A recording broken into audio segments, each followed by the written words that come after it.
for every one of us who are gathering at this time, what are you bringing with you to this moment? I was just sharing with Nicki how I've had a lot of conversations with people in pain, people who are seeking um, ways of discovering and growing their own unique resilience. And I've found that there are so many different things people bring to those conversations, Nicki. And I wondered, for those of you who are watching, what are you bringing? And if I may, while I know since seventh surgery on my left knee what it's like to bring true, pure desperation to conversations with doctors, with others who I look to and who help me with my own unique resilience, but I'm here with an abundance of hope and encouragement. And I hope this sets the stage for something that's different with this Plan to Be Your Best Live. So let me ask you and share with us. We'll be watching the chat tool, and we're here for your questions and your thoughts. And the idea of having this be a different kind of conversation about resilience, and I'll explain why in just a minute. But just curious, Nicki, what do you bring to this moment right now? Right when you asked me, the answer that just immediately came is space. I bring space, and I think of that a little bit more in specifics. I feel like I bring an open container that I want to have here right now to be able to talk about pain in a way that can hold the hope that you're also bringing. So yeah, I bring spaciousness, which comes as a container right now. That's a wonderful way to put it, and that's a wonderful way to be here. As I'm listening to you, I'm thinking of how when we come to having conversations with anybody, or even in our own private thoughts, there's space that needs to be filled. One of the things that has been really top of mind for me, especially having some conversations earlier today and through the course of this week with people who are in different kinds of pain, physical pain. They feel, some of them are dealing with such excessive amounts of stress, they feel stuck. That the idea of what they're looking for is, in a way, to fill that space that you describe at the root of it all, when they're thinking about how things have changed for them, that they are looking for things to fill that space. They're looking for hope. They're looking for healing. They're looking for everything that they're pining for. That at the root of it all, they're looking for driving positive change for themselves and usually for others as well. So, Nicki, just to share that with you, I thought we'd just banter that about for a moment before we actually get into this. But any particular reaction to that?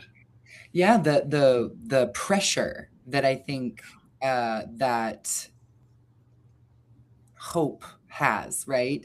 The hope for being able to navigate the pain, right? That there's pressure there because whenever we have hope for something, we create the space for it to not happen, right? And so I think sometimes we don't allow ourselves to hope because we don't want to deal with the devastation of the opposite that can come true. And I think that is all the more reason to hope, right? But at least for me, my system tells me differently, right? I have to kind of override, my brain, because the pressure for me to not be in pain and to not have pain is a pressure that I've set on myself about an expectation that is actually not even true. Pain is part of it. All of us know that pain is part of it, but it can't be all of it either. So it's that navigation between the two. How do we have hope and room big enough and space big enough for the despair also, right? And still let the hope have more room. So I think that's goes back to the spaciousness. We need to have room for the pain and the story, the hope. For those of you who may be watching live, or if you're watching the recording, you now see why Nicki Mollet is here. Um, she is, and Nicki, you're wonderful in terms of the way that you bring a real humanity and a great understanding to what we're talking about. You help leaders navigate with driving positive change, navigating anything, no matter how tough it gets. Driving, um, what's the word, with sovereignty, with Yeah, agency? like self-directed, Yeah, doing it because it's part of your life's work, even though it's not easy and it's not pain-free. You still have, how do you still find it in you to have that be what you present forward? exactly, exactly. So as we dive into what is going to be a very different Plan to Be Your Best Live, and for those of you, if we're connecting for the first time, you just met Nicki Mollet, and you're going to, and I hope you get to know her as well as I do. I'm Rick Cram. I developed Plan to Be Your Best as you navigate pain about 13 years ago when a corporate client came to me in pain and needed a leadership program for how to lead themselves and others through situations they've never experienced before. And actually, that's part of the challenge, Nicki, of navigating, and why we often show up for conversations like this, looking for insights and understanding and hope, as you're saying, through conversations like this, because generally we get to experience something that is new. It's something has changed. And therefore, how do I need to change is one of the questions that comes up. What else needs to change? How might I need others to change to help me um, re-embrace, regain my agency, so that I can feel whole and lead myself and others through this. This is actually the first of at least 9 Plan to Be Your Best live episodes, conversations, where we're going to take a look at what we'll set the stage here for are how each of our next 8 sessions, we're going to talk about the different 8 paths of intentionality. As you often hear me say, the level of pain, no matter what it is, whatever the pain points may be, the level of pain needs to be matched by the level of intentionality. In the same way, the level of pain needs to be matched by a level of transformation. And that's what is provided in each of the 8 paths of intentionality. Begs the question, all right, how to be intentional? That's what Nicki and I will be sharing with you over the course of the next 8 sessions. And today we'll tell you about how the next one is based on the prepare path of intentionality. The idea, Nicki, I think of you, and as I was looking forward to our conversation, the idea of how, with your experience, you're able to uniquely see people. You're able to walk with them through times of change, times of saying things have changed.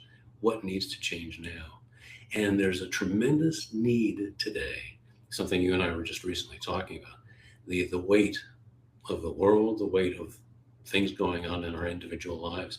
There's a lot of need right now for what you're going to be sharing with us today.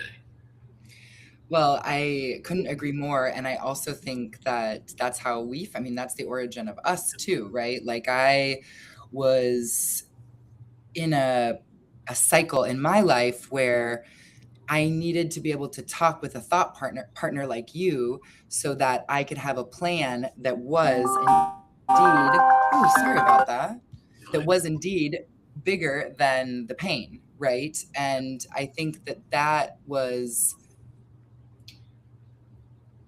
it opened this portal for me where I realized that I was expecting there not to be pain.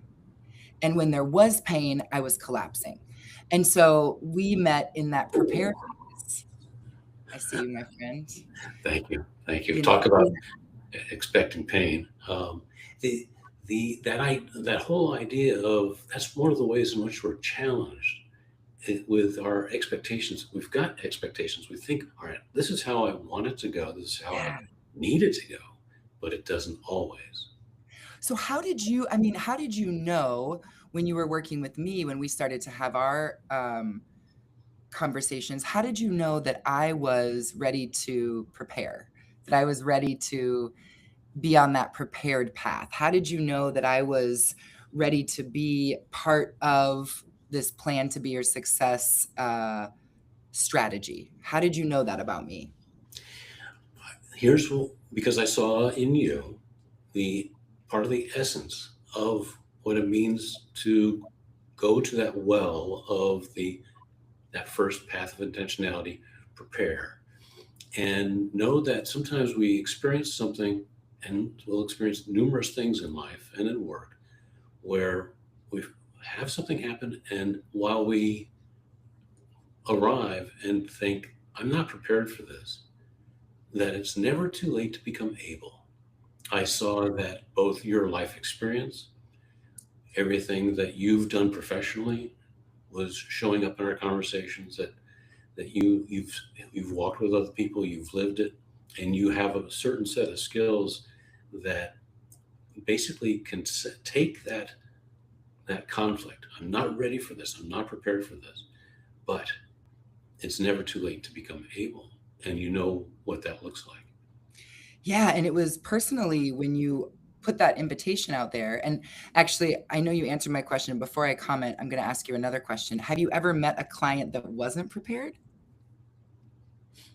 Virtually everyone, to some extent, whatever they're experiencing, even if it's excessive stress, and I just need to get unstuck, they are struggling with, they're suffering through, and I'll come back to that word suffer.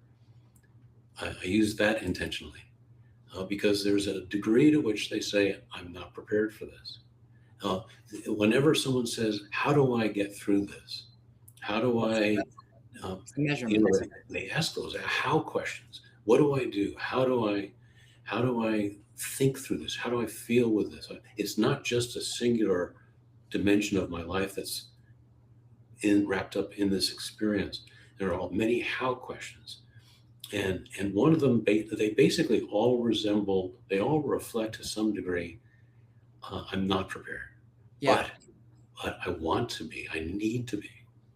And I think that was kind of the exact words I said. And I think the point that you know, I know that you know it, but for those of you that are listening, yes, I was ready, but also all of us are ready. We're always ready. And I think that's the thing that like I want to spend my energy and time on is saying, we know you're ready because we were ready and we didn't know we were ready until we knew we were ready. So that's that little aspect of how community can actually both let you know you're ready and get you ready at the same time. That's what, for me, just opened me into that portal of curiosity. Like, okay, Rick, you've gone through these 7 surgeries. You've chosen to do this with your life.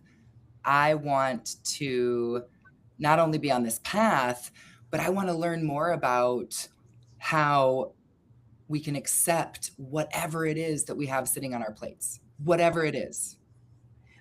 This is the primary reason why, and I hold back from showing it, but I won't hold back now.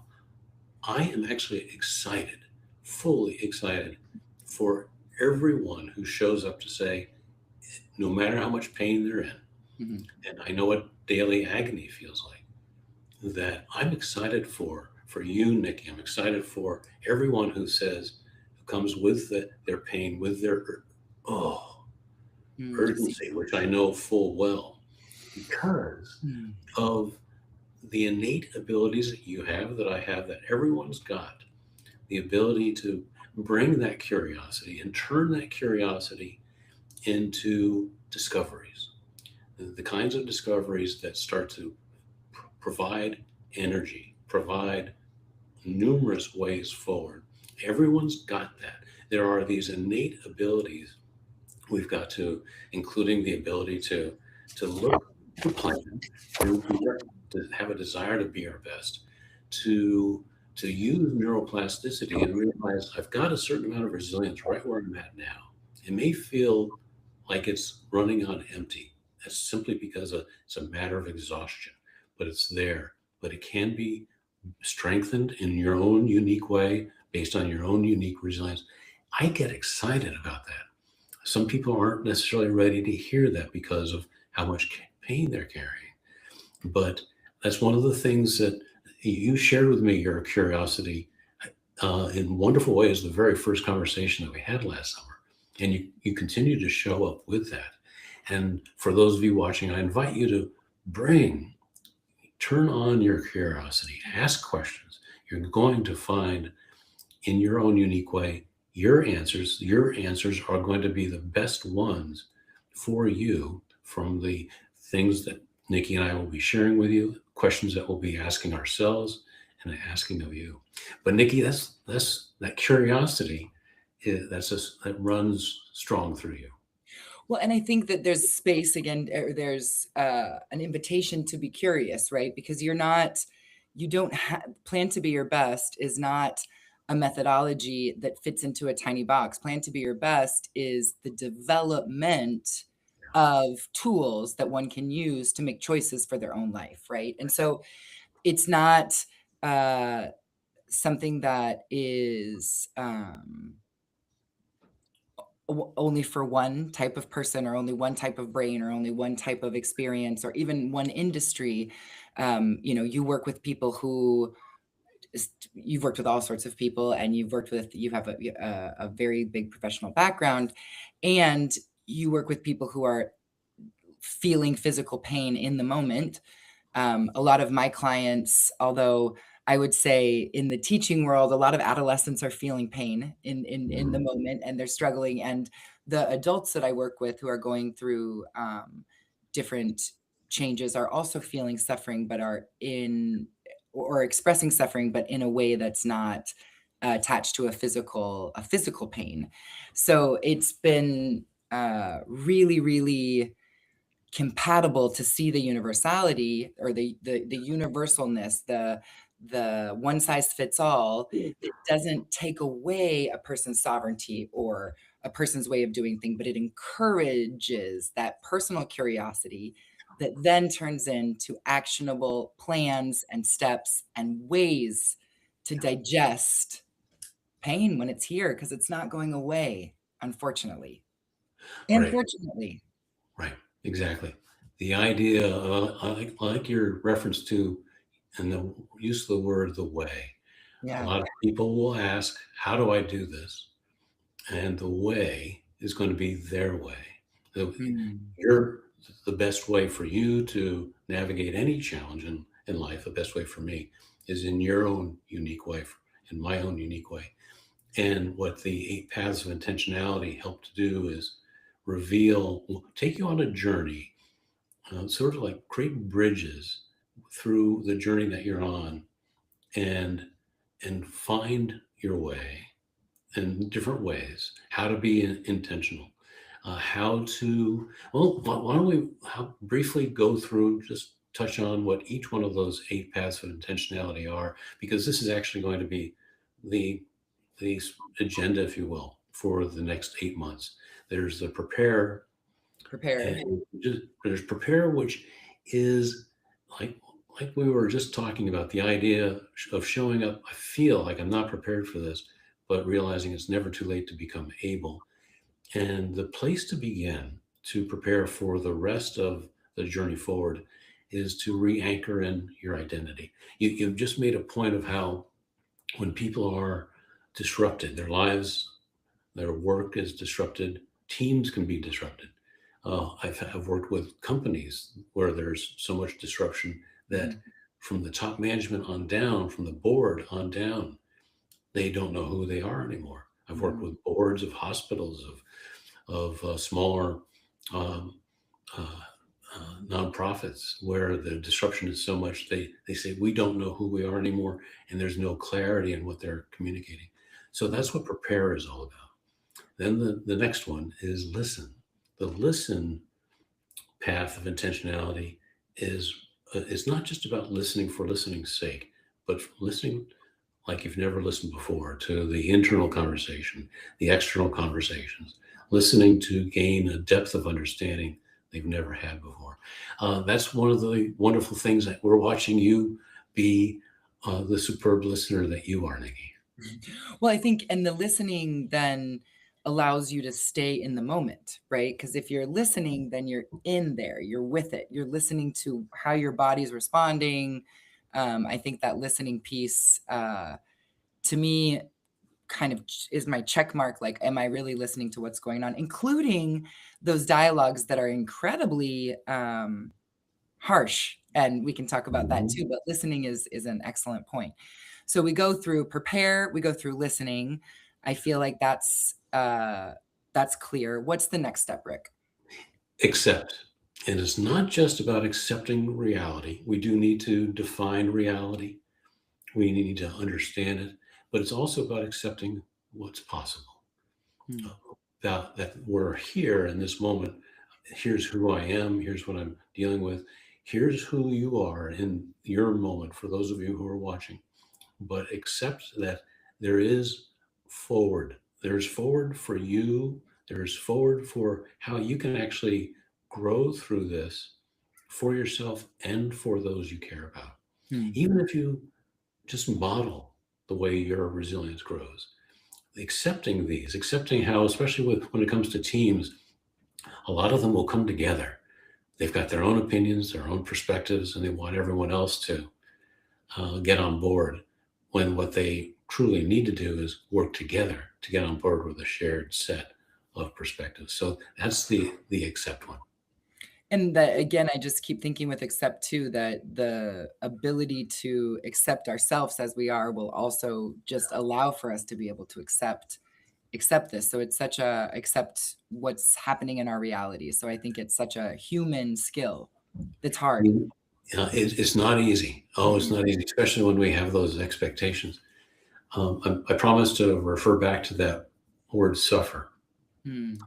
We suffer. I'll suffer. You've seen me have a few already, blasts of pain.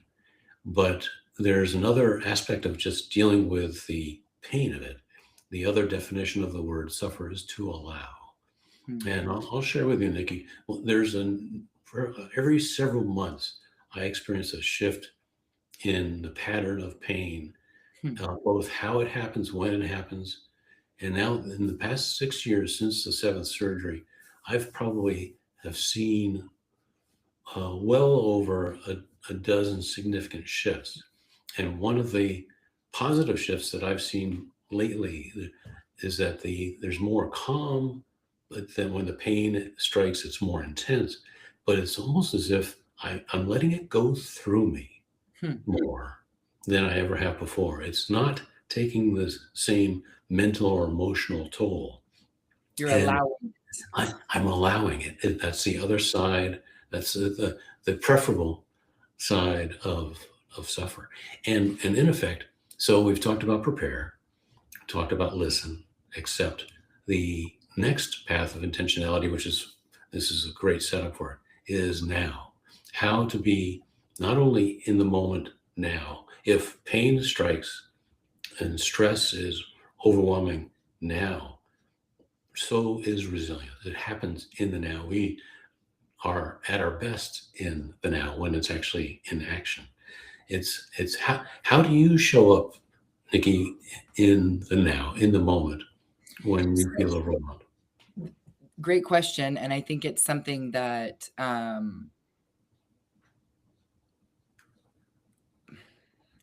I show up in the now usually by recognizing that I'm trying to not show up in the now. So like recognizing some of the things that I do. This step on the path is challenging for me, because being with the reality right now and taking full responsibility and accountability for the now is sometimes what I want to put off. Yeah. And I would rather meet up with a friend or do it tomorrow. And so how do I engage with the now? I recognize that if I don't meet the suffering in the now is going to show up even more. So true. I was, after the knee injury, the football injury, and through the first 3 surgeries, I fought. I fought reality. I fought the pain.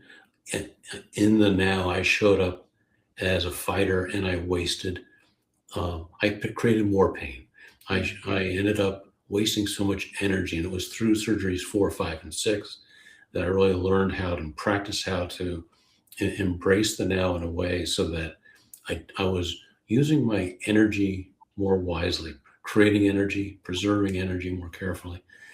And then since, well, here's the thing that I've learned since the last surgery.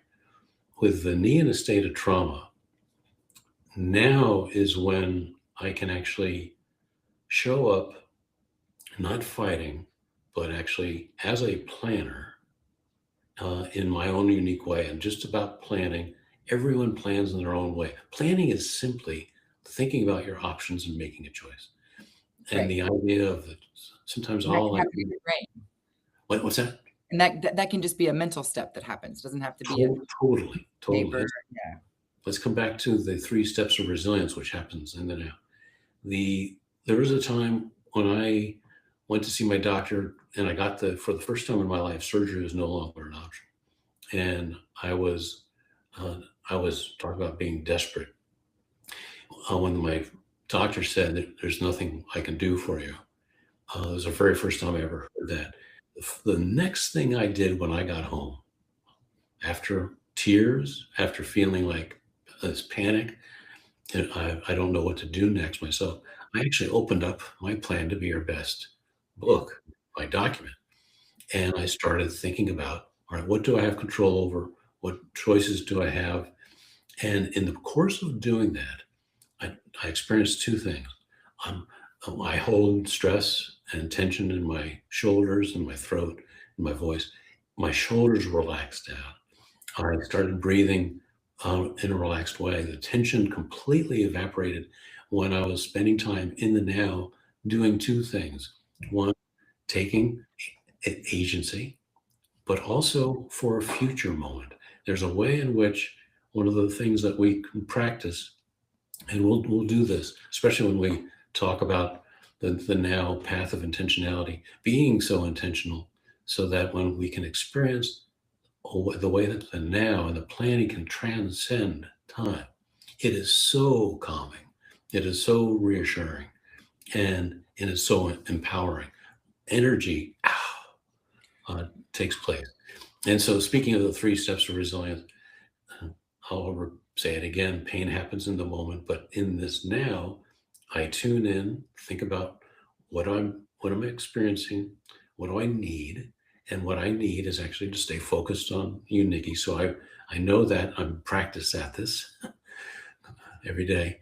And the idea of, so I just keep my focus on you, on being my best. So I tune in, plan, and be my best. And for me, sometimes it's just a flash in the moment. Sometimes it might take going through those 3 steps numerous times, especially if I'm alone and I'm getting sometimes a blasts like that every hour. And the idea of, though, I'm keeping my focus on you and I'm beyond the pain.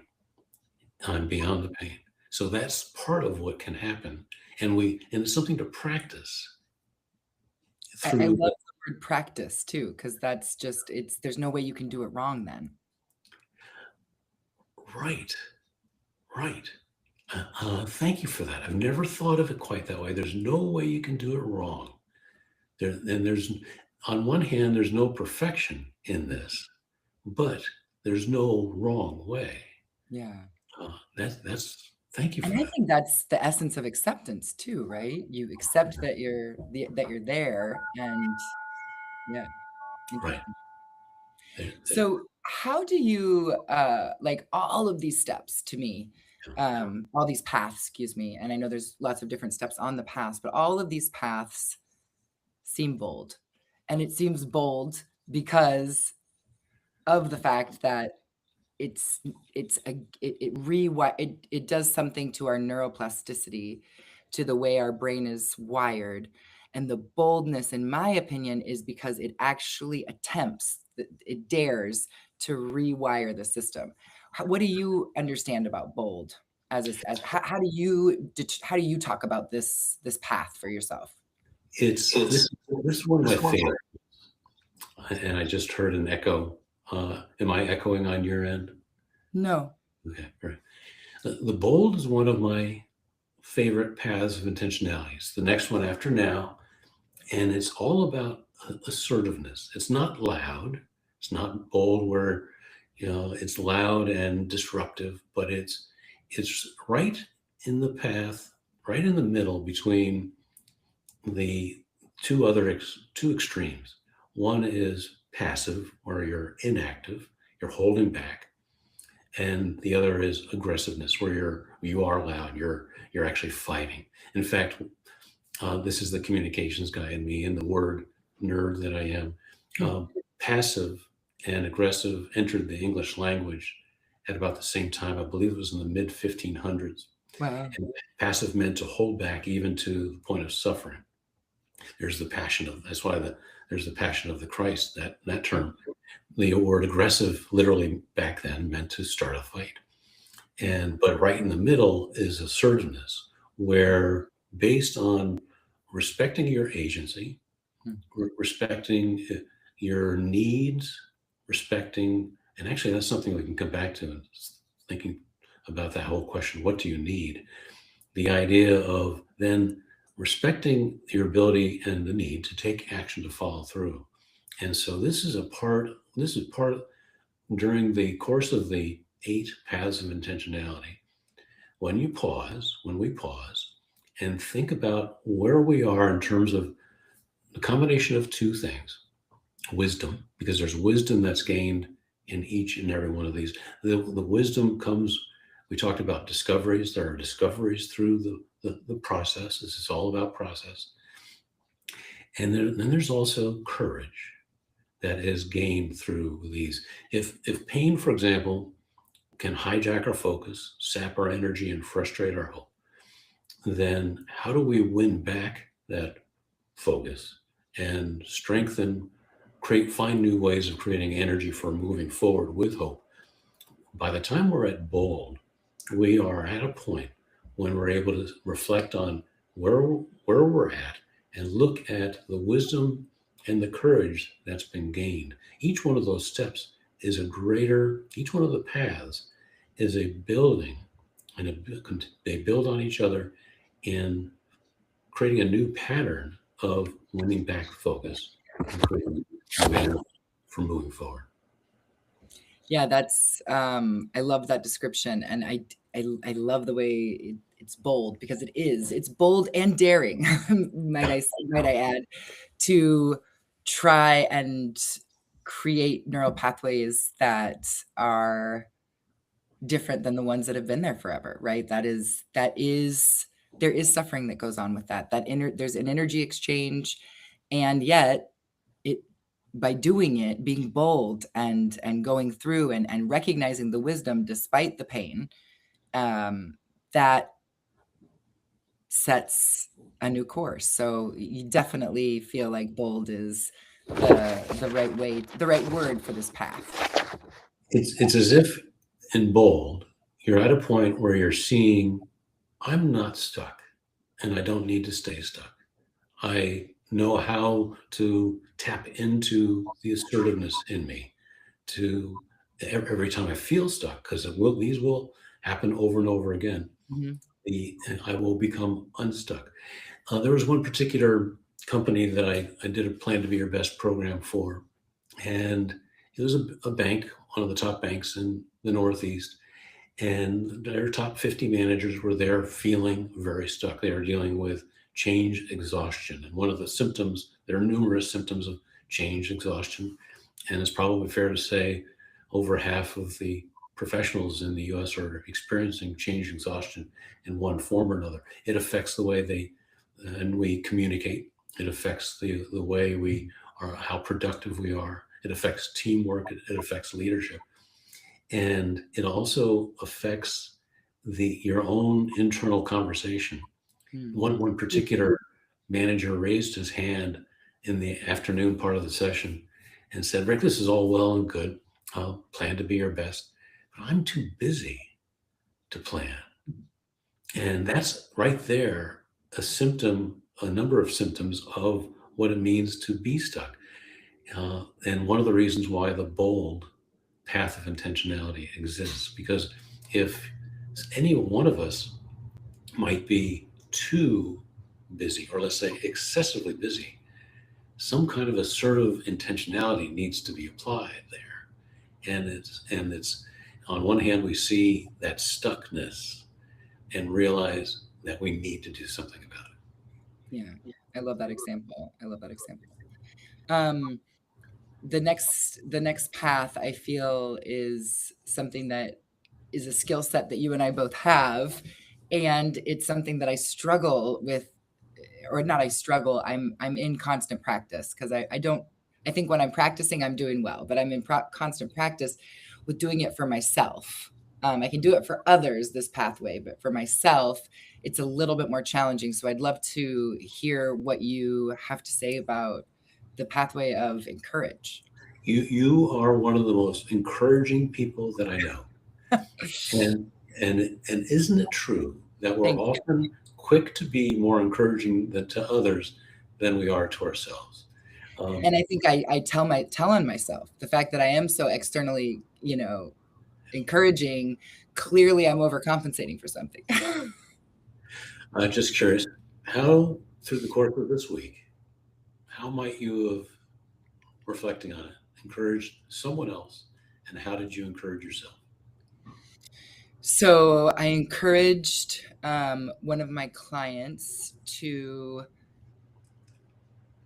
sit with the tension of a change. There was a big change in staffing. Somebody left. Somebody new's coming. It's one of those just weeks where you have to say, "Oof." It's the vibe, the heaviness, the tension, and I encouraged that to be okay and that to be at peace. Be at peace with the tension, and encouraged to hold on and digest it. And for myself, I gave myself the same advice with they're my clients. So I gave myself the same advice. And today I feel so glad that I encouraged myself and my clients at the beginning of the week to digest the awkwardness of the week. It really gave me the space to breathe. It was better than it could have ever been. It was even better than I could have imagined, by just holding that tension to let things naturally find their pace. You just described the three wonderful facets of encouragement. um, it's true. You ended up encouraging your client. You gave this client permission, Mhm.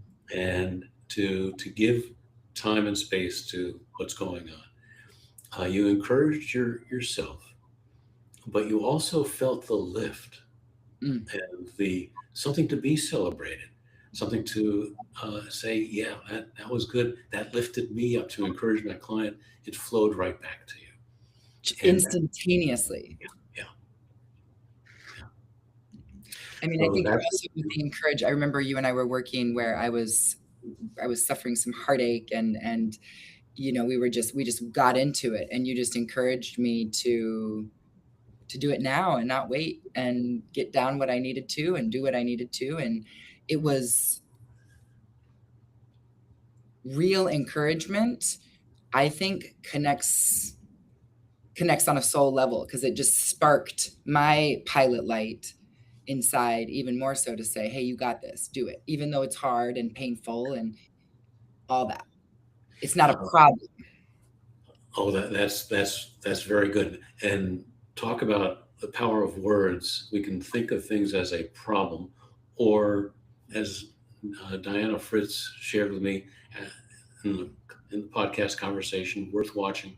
She lost her left eye to cancer, Mm. and she didn't look at what she was experiencing and all the pain and still the challenges that she's facing. She looked at and kept her eyes and mind and heart open for opportunities. And I mean, to encourage someone is to actually not, I think, is not to define what you think, not to give them expectations that they need to fill. It's to encourage them to open up to their own possibilities. So that's so cool. And then how do we know, what does success look like? What is the final path? Is that final path, would you call that success? Or is it something different? Oh, that's such a good question. And everybody, whether it's a leadership team, management team, someone living with chronic pain, has some vision of what they think success is. And those are expectations. And part of the pain involved are when those expectations aren't being met, Ugh. at least not right, not fast enough. There Mhm. is so much urgency. There's pining. There is that desperation, which I know full well.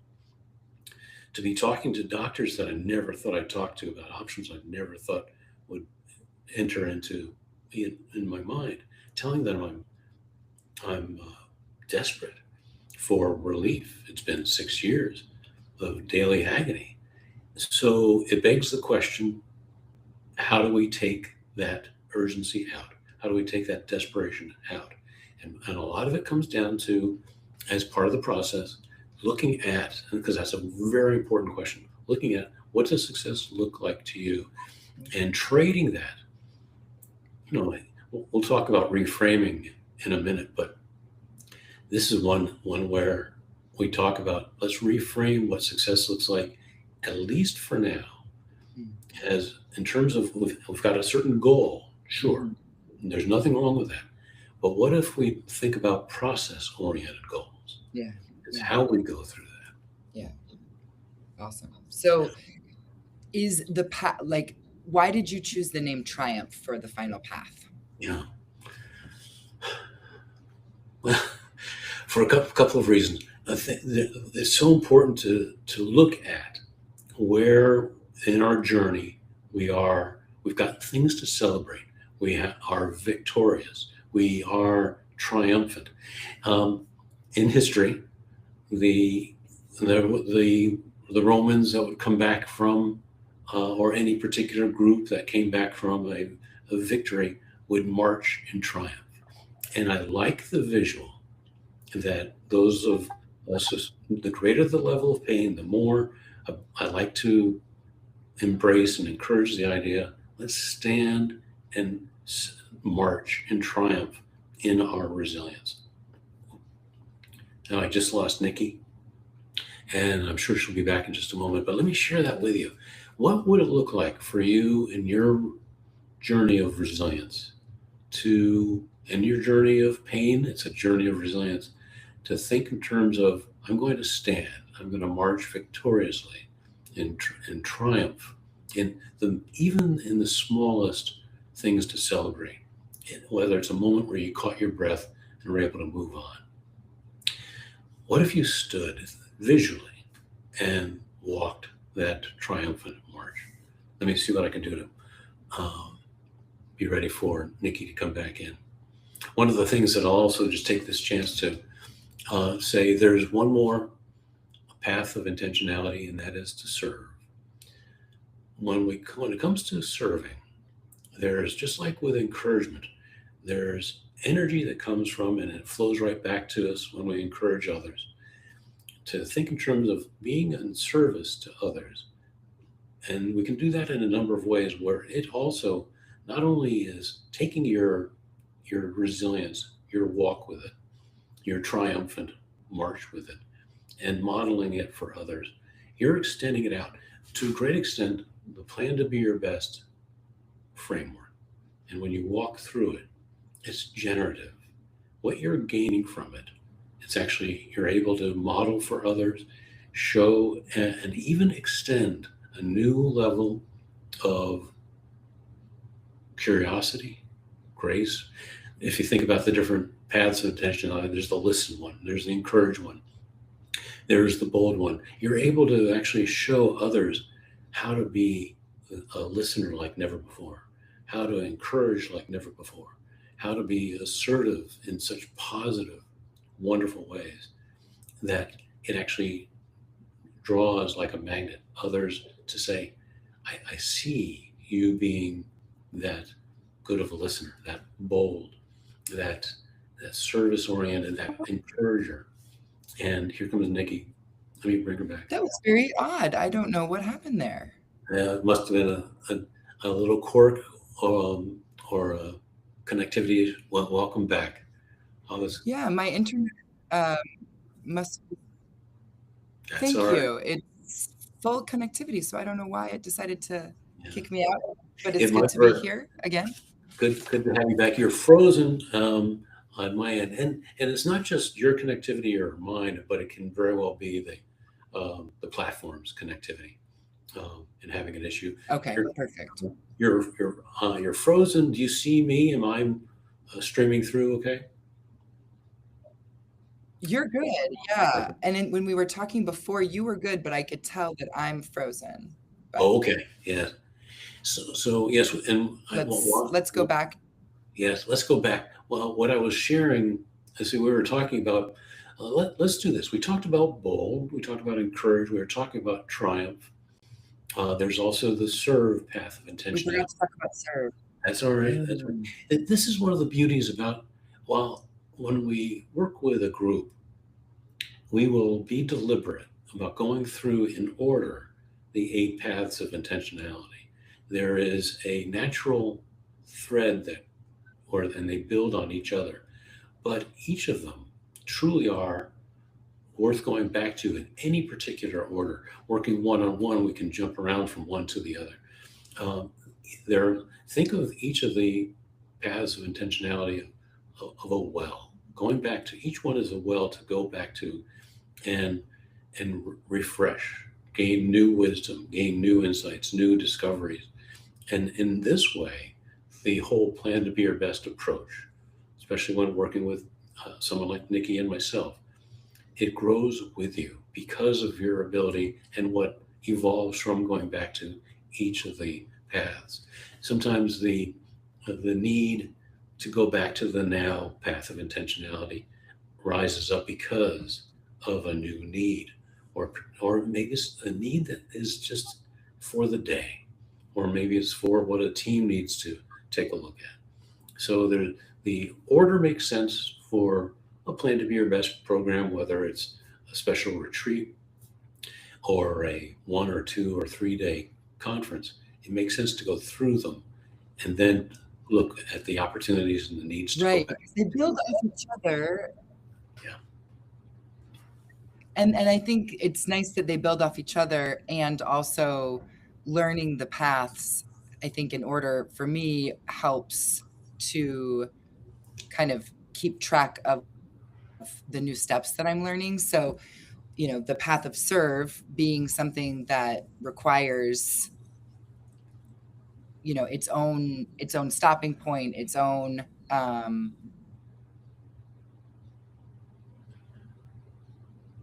attention. I sometimes you're only using a step from one of the paths because that's what the now gives you. So I love that about these paths, how interchangeably they can be used. One of the very first questions in that prepare strategy, that prepare path of intentionality, is what requires attention? And we will find that, and you'll find that asking ourselves that over and over again creates a new pattern so that we can see more clearly, all right, what do I need? And that's part of the 3 steps of resilience. What requires attention right now? Sometimes it's not so much a blast of pain, and that's what requires attention, but it's what's going on through the mental journey or the emotional journey in that moment. Whenever we have a better sense of what requires attention, that gives us the ability to say, all right, now I know what to do next. I think the platform keeps freezing.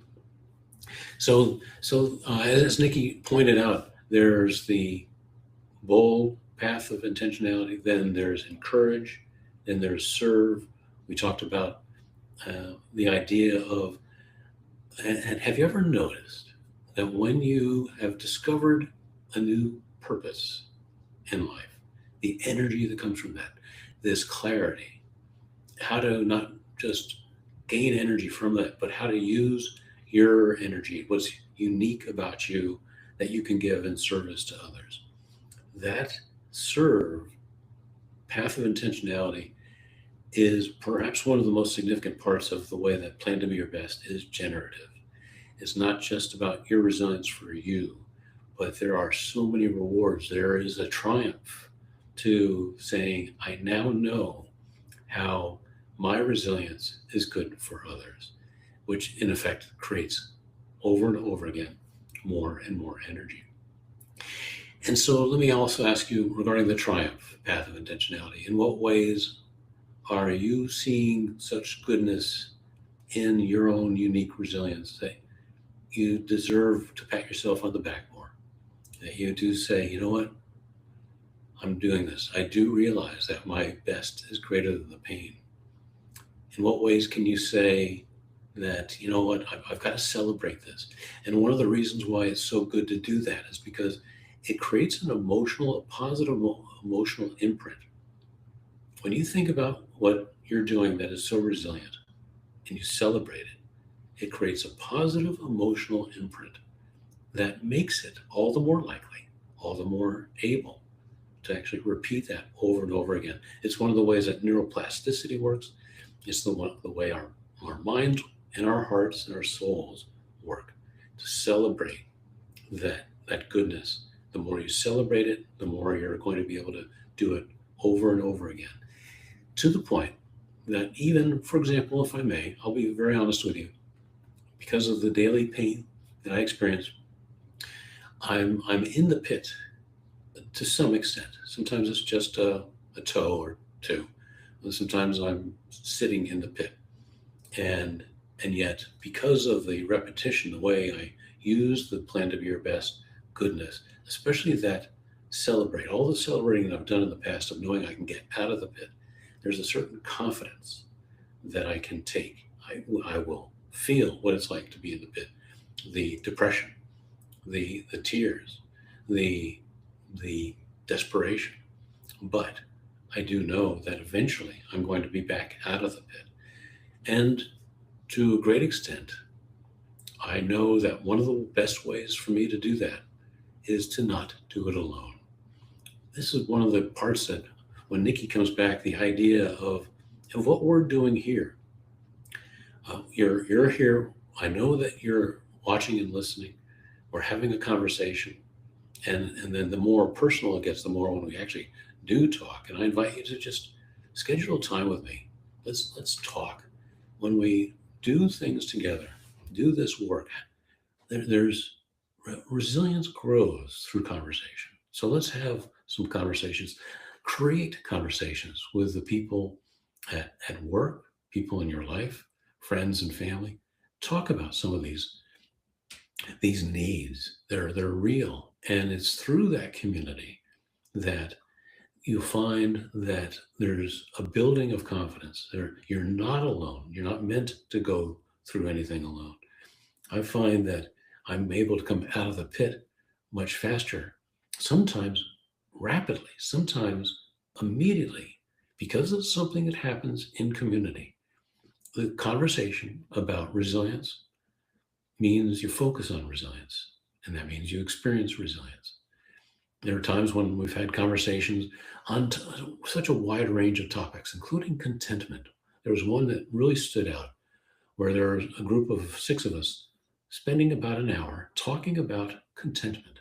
The more we talked about it, the more we all experienced it. What we focus on, we experience. Well, what we were creating is what we call a compelling now. In a way, it was a form of being in that now path of intentionality. We're going to, in this now, as we're focusing on the now path of intentionality, let's have a conversation about something that we want to experience. And lo, that we do. Welcome back, Nicki. Hi, don't know why that happened, but here we are. Can I share something with you? Please. No solace for me. This is actually something that I'm grateful for from what I've gained from 7 surgeries, 50 years of navigating pain, the daily pain and no solution in sight. I care greatly but not at all about a little tiny glitch with computers being late. My last name is Cram. I have a reputation for being late, but I've, I've, I've had such a wonderful, and I'm really thankful for it because it's easier on me. Uh, I um, I extend grace willingly.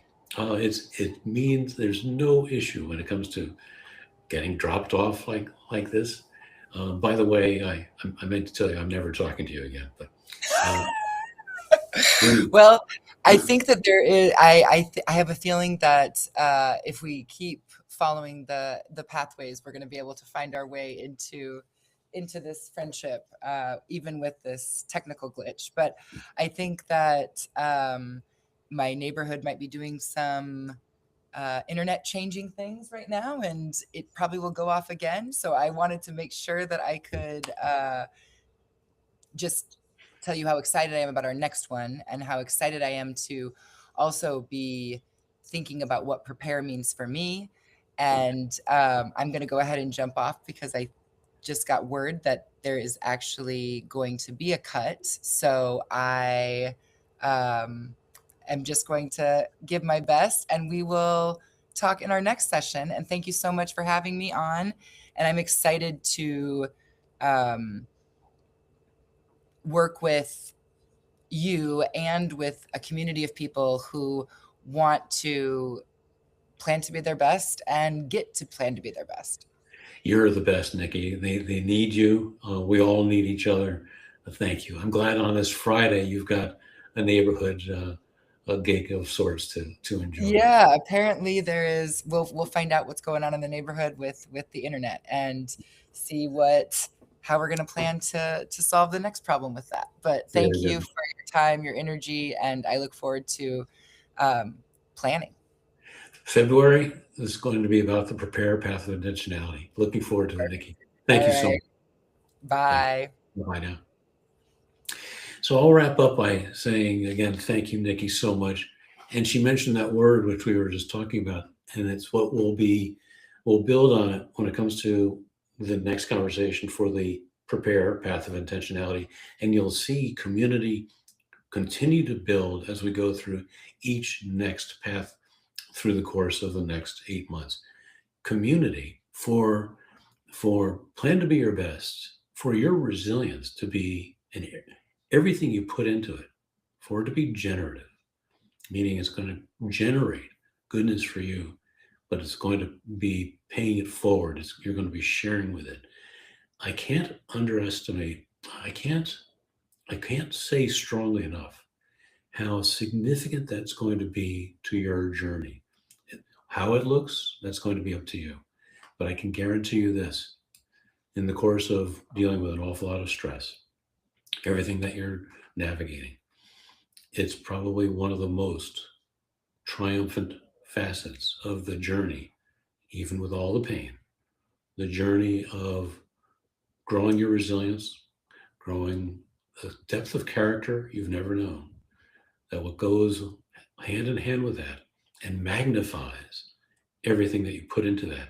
It magnifies the way you celebrate and are triumphant with that and extend it in community, is something that you'll be eternally grateful for. And then when you're in your lowest moments, no matter how low that might be, are able to hear that voice of triumph in you say, when will you realize just how strong you are? I wish you well. Take good care. And thank you so much for being here. And again, Nikki, thank you. I'll see you again. We'll be in touch regarding the date for the next Plan to Be Your Best live with Nikki. And we'll dive into the prepare path of intentionality. Thanks again.